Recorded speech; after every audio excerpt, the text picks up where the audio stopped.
The sun had barely crested the edge of the mesa when Jack Callahan rose from his bed. Mornings on Hollow Creek Ranch came early before the animals stirred, before the wind picked up dust, before the heat set in. He liked the quiet of dawn. It gave him time to think, but that morning, something was off. As he walked past the porch and poured a tin mug of yesterday's coffee, his eyes caught movement out near the chicken coop. Not the rustling of animals or the flutter of feathers, but slower, careful, human. He set down the mug, slipped the rifle off the door hook, and walked. He moved like a man who knew every inch of his land. Boots silent on dry soil, his broad shoulders blending with the shadows of the barn. He'd lived here alone for years since Pa died and Ma left. And in all those years, no one had dared steal from him. Until now. As he rounded the fence line, he saw her, a girl. Thin, dust-covered, kneeling beside the coop with her hands buried in straw, collecting eggs like she had every right to them. Her hair was a tangled mess of chestnut curls, half hidden beneath a faded shawl. She wore no shoes. Her dress was torn near the hem. She didn't see him until she did. Their eyes met. She gasped and bolted upright, the eggs spilling from her apron and cracking at her feet. Jack didn't raise his rifle, but he didn't lower it either. His expression didn't change, except for a slight narrowing of the eyes. She looked like she hadn't eaten in days. "I please," she stammered, backing into the coop's wall. "I wasn't. I didn't mean." "You're on my land," Jack said, calm and even. "I was just hungry. I can see that." She stood still, breathing hard. Her bare feet shifted in the dirt as if she was ready to run, though there was nowhere to go. Jack took a slow step forward. "You got a name?" She swallowed hard. "Clara." "Clara what?" She hesitated. "Just Clara." He nodded. "All right. Then, just Clara." He lowered the rifle, letting it rest in the crook of his arm. The morning breeze stirred, lifting dust and the scent of hay into the air. Clara's arms stayed wrapped around her waist, like she was trying to hold herself together. "Where'd you come from?" he asked. "Nowhere close. You alone?" She nodded. Double quotes. "How long since you ate?" She didn't answer at first. Then she said softly, "Yesterday, a crust of bread. Found it behind a saloon dumpster 2 towns over." Jack exhaled through his nose. He'd seen hungry folks before. Orphan boys, war-wrecked men, widows left behind. But this girl looked like she'd been running a long while. And from something worse than poverty. "You ever think to knock on a door and ask?" he said. She looked up, her brown eyes sharp. Despite her shaking frame, "People don't answer doors for girls like me." Silence hung between them, long enough for a chicken to flap out of the coop, scolding them both. Jack glanced down at the broken eggs, then back at her. "You do this often?" "Only when I have to." Another pause. Then he said, "You plan on stealing again tomorrow?" Clara's jaw clenched. "Only if I wake up still breathing." Jack studied her. Something in her defiance reminded him of himself, or maybe of someone he used to know. His grip loosened on the rifle. "You can't stay out here," he said at last. "Coyotes'll find you before you find your next meal." She looked away, ready for him to tell her to leave. To run, or worse, turn her in. But instead, Jack tilted his head slightly and asked, "You want to work? Or wear asterisk white beside me forever?" Clara blanked. "What?" "You heard me." She stared at him. This stranger, this rough-edged cowboy with a scar above his left eye and a gaze like the horizon distant endless. He hadn't yelled, hadn't threatened. He just offered her something she didn't expect, a choice. For a long second, she said nothing. The silence after Jack's question lingered longer than it should have. "You want to work? Or wear white beside me forever?" Clara blinked like the sun had struck her eyes, though it was Jack's words that had done the blinding. She half expected him to laugh, maybe spit and tell her it was a joke. But he just stood there, holding that rifle like it was part of his body, his gaze fixed on her without a trace of humor. She took a small step back, the cracked eggs crunching beneath her bare heel. "You serious?" she asked cautiously. Jack gave a slow nod. "Ain't got time for games, Clara. I don't bring the law into things if I don't have to. But if you want to stay out of trouble, you got two roads work or something more permanent." Clara stared at him, heart thudding like a drum. In her ears, work or wear white? She didn't know this man. He didn't know her. He'd caught her stealing, and now he was offering her a future or a trap. "Why would you even offer me that?" she asked, eyes narrowed. Jack looked past her, out toward the dry fields. "Don't reckon it matters. You need something. I got work needs doing. Maybe more than that someday." It didn't make sense. Nothing about this did. She had been living 1 minute to the next for weeks, surviving off scraps, sleeping behind stables and under wagons, always looking over her shoulder. Now a stranger offers her safety? A choice. But Clara had learned early in life that choices came with costs. Still, something about the way Jack stood there calm, without a flicker of judgment, made her stay. "I'll work," she said finally. Barely above a whisper, Jack gave a short nod. "All right." He turned and started walking back toward the barn. Clara hesitated. "That's it," she called. He paused, looking over his shoulder. "You said you'd work. Let's get to it." She followed. The morning sun climbed higher as Clara scrubbed the henhouse, sweat soaking into the worn fabric of her dress. Jack gave her tasks without barking orders, just short instructions and expectant looks. She fed the chickens, hauled buckets of water, swept out the horse stalls, and mucked hay until her arms trembled. No questions. No lectures. And no more talk of wearing white. Jack didn't treat her like a criminal, but he didn't treat her gently either. He treated her like a worker, like someone who was expected to carry her weight. She respected that. But all day, Clara kept glancing at him when she thought he wasn't looking. She tried to figure him out. This quiet man who offered her a place not out of kindness, she was sure, but because he saw something useful in her, or maybe something broken. Around midday, they shared bread and beans at the porch table. Jack sat on the opposite end, chewing slowly, watching the open fields like they held answers to questions he hadn't asked in years. Clara finally broke the silence. "Why didn't you turn me in?" He didn't look at her, just said, "Didn't feel right." She waited. "That all?" "Not everything needs explaining." She bit into the stale bread and chewed slowly. "Where are you from?" he asked after a pause. "Nowhere you'd care about." "I asked anyway." She stared out past the barn. "South of Dry Gulch, but I left a while ago." "Why?" She met his gaze then, her voice flat. "Because I had to." Jack didn't press. Instead, he stood and tipped his hat. "Finished the rest of the fence after lunch. Tools are by the shed." Then he walked off. Clara exhaled, shoulders slumping. She didn't know what this place was yet, if it was a second chance, a prison with a softer face, or just another stop on her way to nowhere.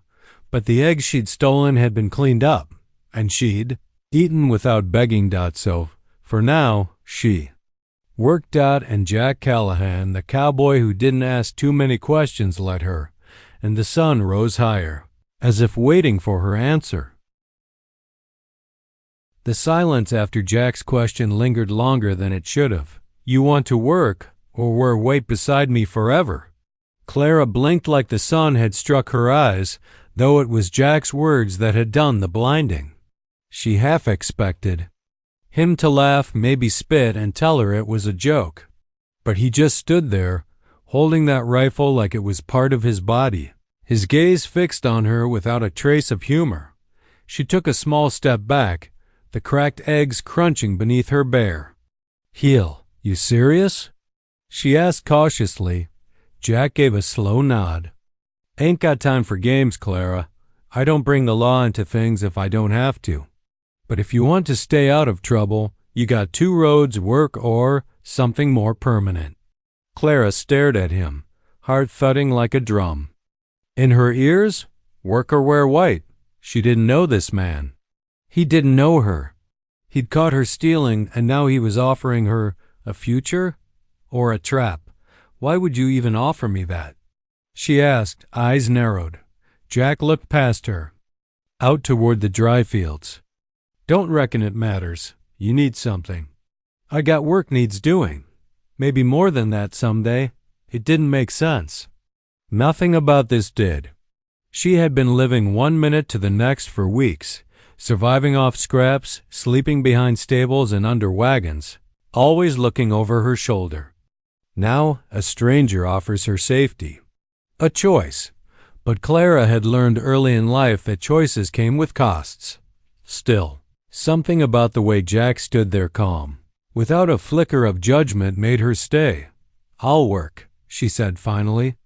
Barely above a whisper, Jack gave a short nod. All right. He turned and started walking back toward the barn. Clara hesitated.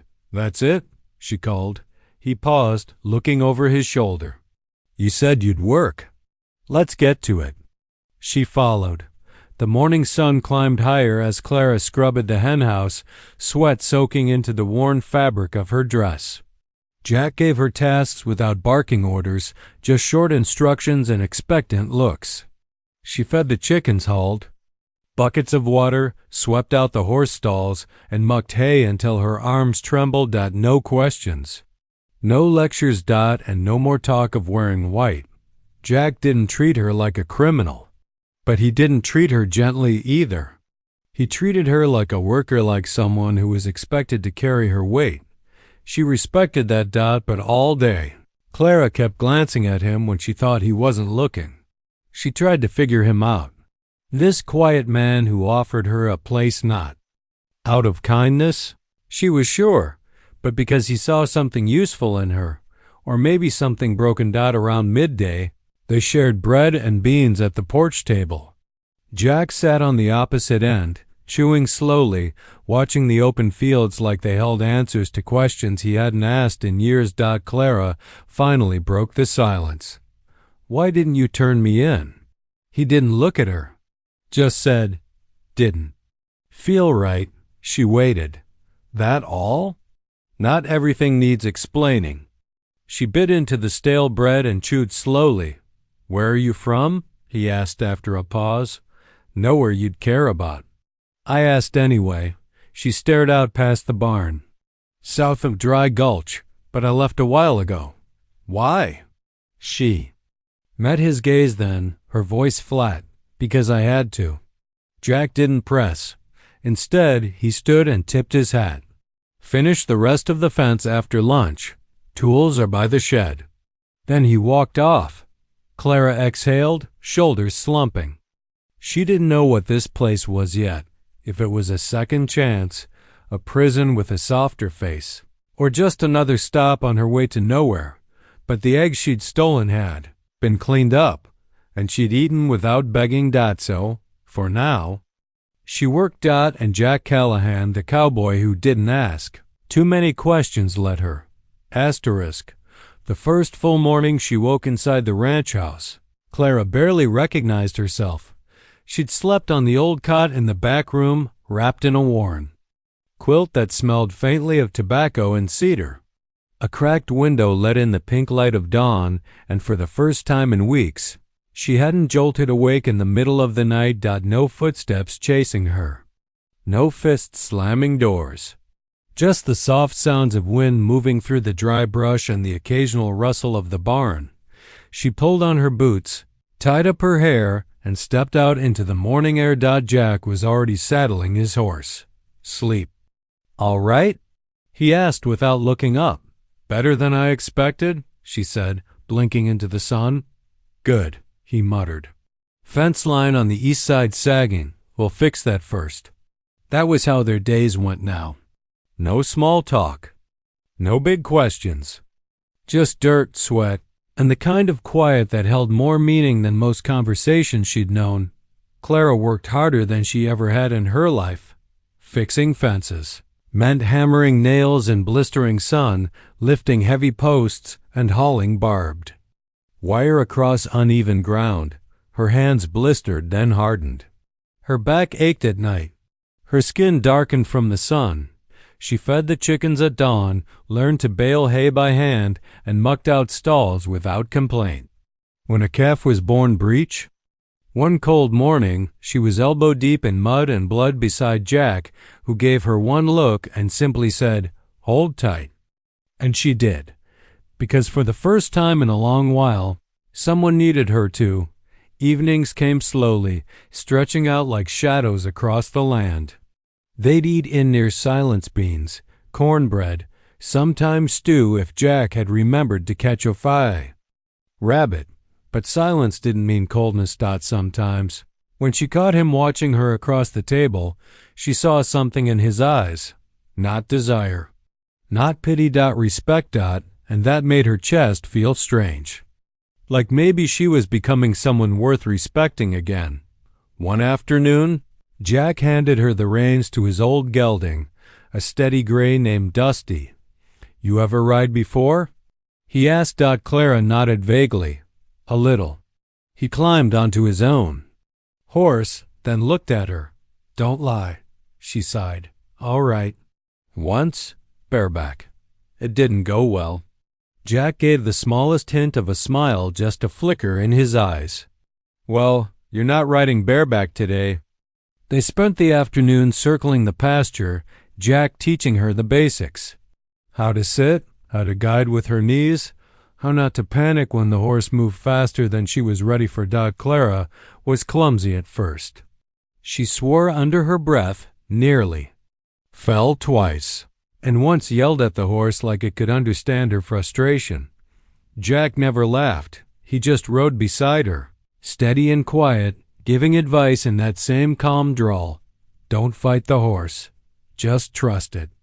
Trust. It was a foreign word to her. But slowly, day by day, it started to take root. By the end of that week, Clara could ride in a straight line without looking like she was going to tumble off. She could fix a gate latch without being told twice. She even started calling the chickens by name, though Jack insisted they weren't pets. "You're different now," he said one evening, handing her a fresh tin cup of water after a long day. Clara raised an eyebrow. "Different how?" He looked at her, eyes steady. Like someone who belongs somewhere. The words hit deeper than she expected. They stuck with her, all through the quiet of that night. She still hadn't told Jack what she was running from. He hadn't asked. Maybe he didn't want to know. Or maybe he just figured that when she was ready, she'd say it. Until then, he gave her space. And in return, she gave him her sweat, her silence. And for the first time in her life, her trust. The deal wasn't sealed with paper or promises. It was sealed with dirt under their nails, sunburnt skin, and long days spent side by side. And for now, that was enough. The storm rolled in just after sundown. It started as a low rumble across the horizon, too distant to worry about. But by the time Clara finished covering the feed barrels and locking the henhouse, the sky had gone dark with thunderclouds. The wind howled through the trees like it was warning something was coming, and not just rain. Inside the house, the lamps flickered and the shutters rattled like angry fists. Jack was at the window, watching the sky like a man who'd seen too many seasons to pretend this one would pass easy. Power might cut out, he muttered. Storms got teeth, Clara nodded, drying her hands on a towel. She could feel it too, not just the storm outside, but the one inside her chest. It had been building for days.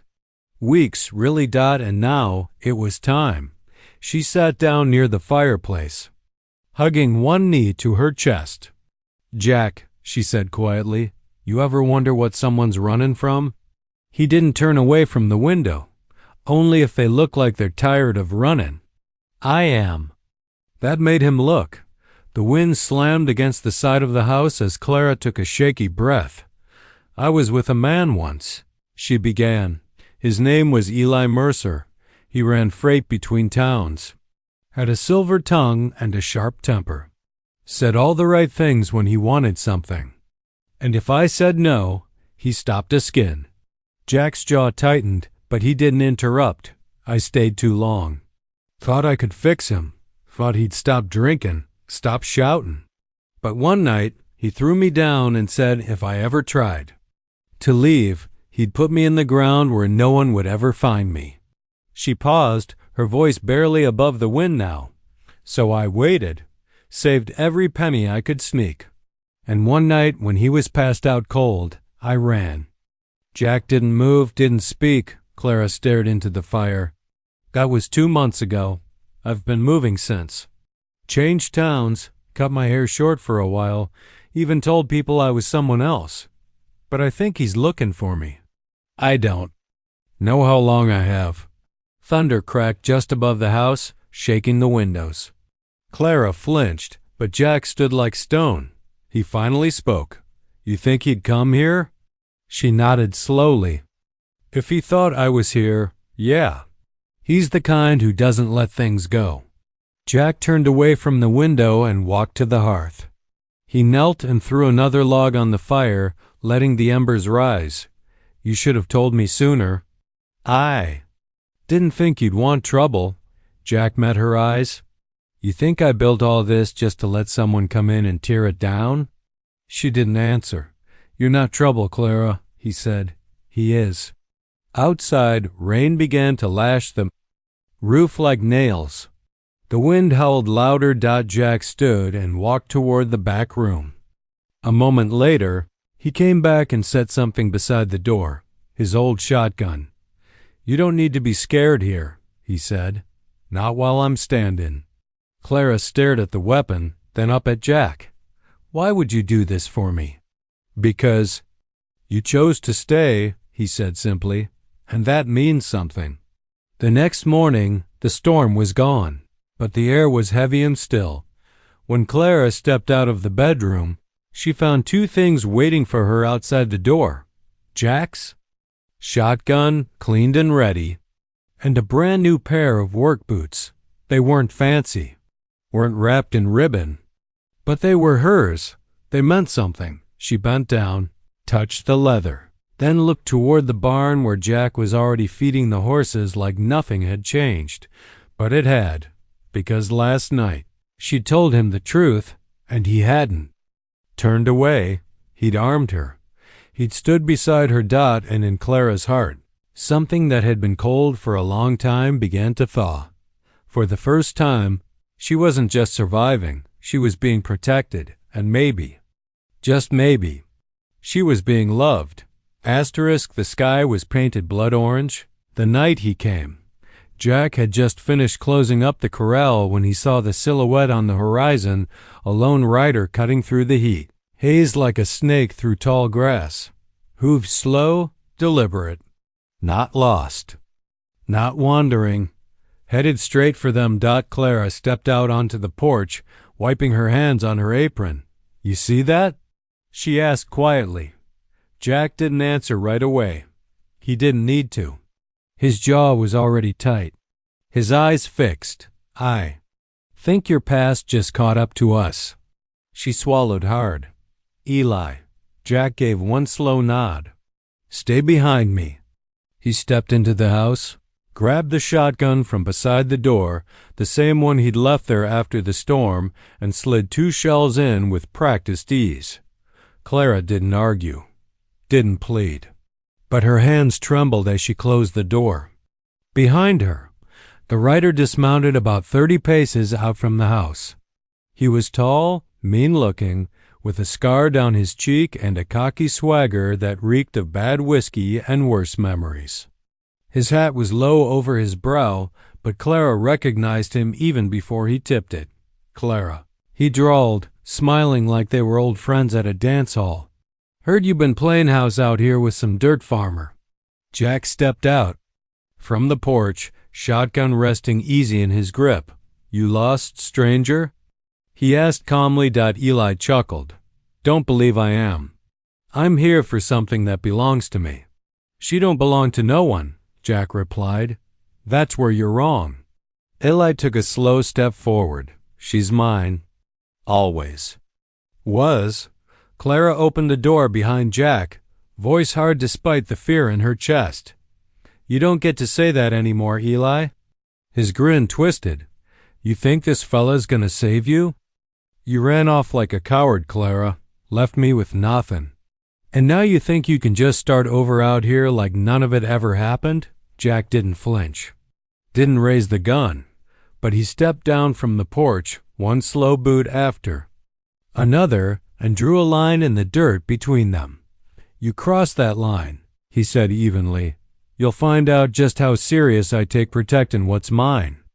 Eli's eyes flicked from Jack to Clara, then back to Jack. He spat in the dirt.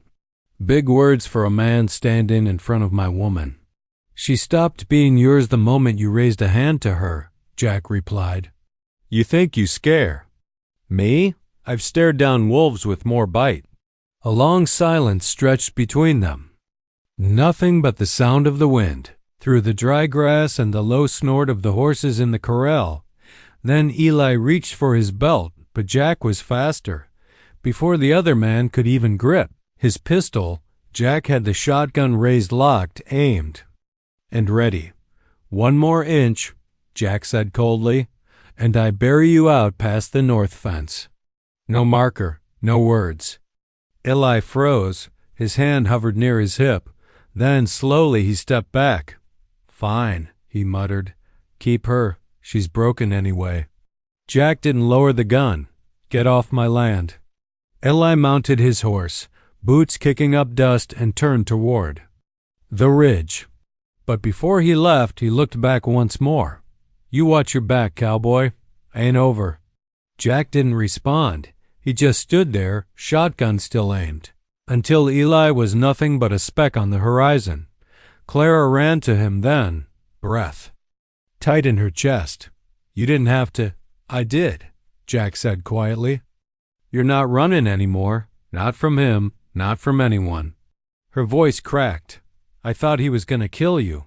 Jack finally lowered the shotgun, his face calm but fierce. I told you, Clara. You stay. You're mine to protect. She looked at the line still fresh in the dirt, and she knew he hadn't just drawn it to keep Eli out. He'd drawn it to keep her in .safe .home .his.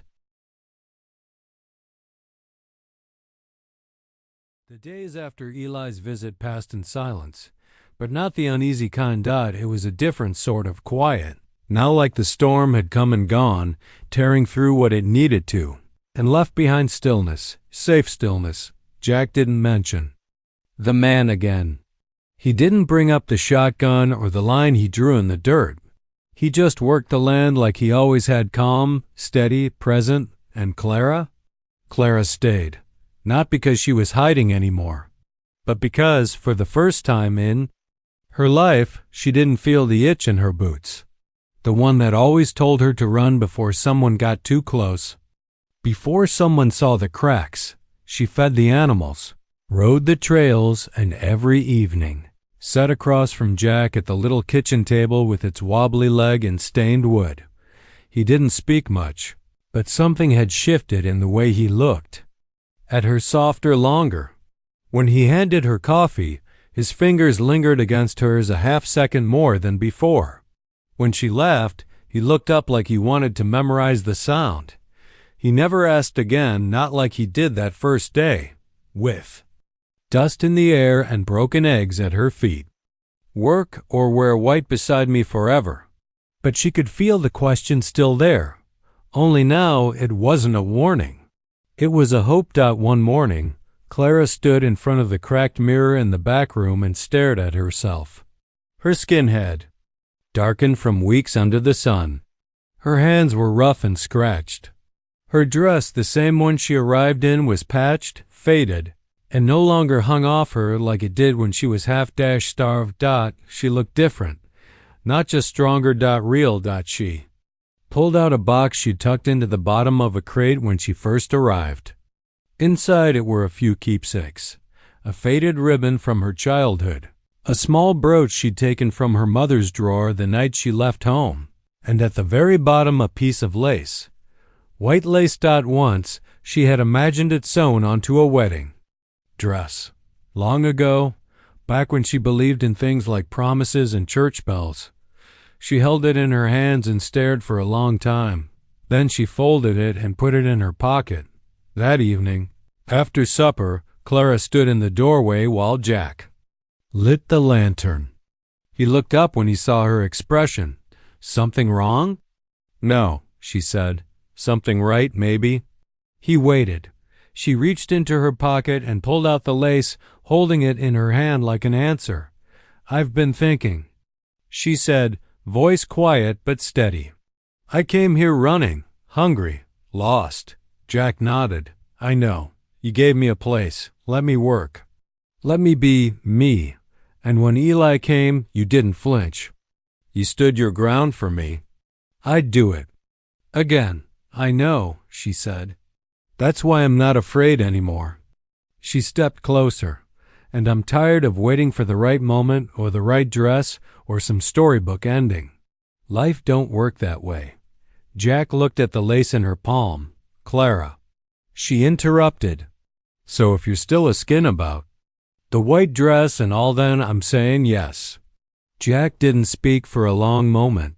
He just stepped forward, took her hand gently, and closed her fingers around the lace. "I never stopped to skin," he said. "Just figured you'd answer when you were ready." She smiled through the lump in her throat. "I am." They didn't plan much. There was no preacher, no guests, no piano. Just a patch of wildflowers near the north fence. Jack's cleanest shirt and Clara's boots cleaned and polished till they shone. She wore the same patched dress, but tied. The white lace around her wrist like a promise. Jack stood beside her, rough hands in hers, sun setting behind them, and said the only words he needed: "You stay, I stay." And that was enough. Asterisk time passed differently on the ranch. Days weren't marked by clocks, but by the sun climbing and falling over the hills. Seasons changed the color of the land, but not the rhythm. And now for Clara, that rhythm no longer felt like survival. It felt like life. She didn't wear a ring, didn't need one. The white lace stayed tied around her wrist for a while. Eventually, it wore thin from sweat and sun and work.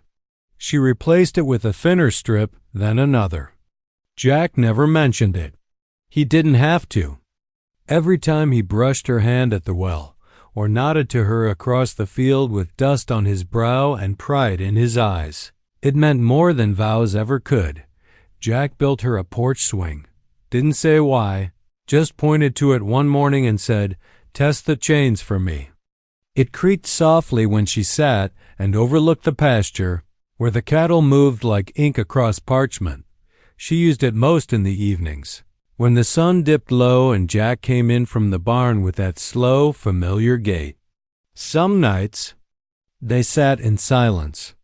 Other nights, they spoke about small things: the weather, the chickens, a new calf born too early.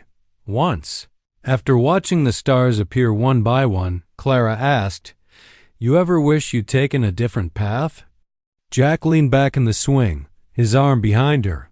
"No," he said simply, "because every wrong one led me here."